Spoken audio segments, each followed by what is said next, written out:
It's really obscure and strange, but if you're listening to this, you probably will think, oh, I never thought of that before. But we have to keep surfaces stupidly flat, stupendously flat, beyond human imagination, it seems to me, in order to reliably collect light from some of these distant objects. So all of these things have to be considered.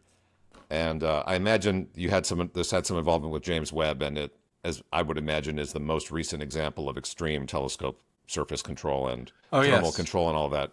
Yes. Yeah, I Yeah. think the mirrors are not only are they not exactly flat on Hmm. JWST, but in fact they are not at the same curvature each because of the way that they are arrayed. They had to be Okay. exactly perfectly curved to bring the focus in, and each one is slightly different. But I was not the optical designer of Sure. JWST, so please look that up. It is exquisite. And the Yeah. surfaces have to be perfect to something on the order of 1/10 of a wavelength across the entire surface, average root mean square error. So it's pretty exacting, as you're saying. And in fact, one of the big questions was when you're polishing the mirror, the big mechanical polishing cloth hits the edge and rounds over that edge Mm. very slightly. And what effect does that have on the Hmm. image? It's really fascinating.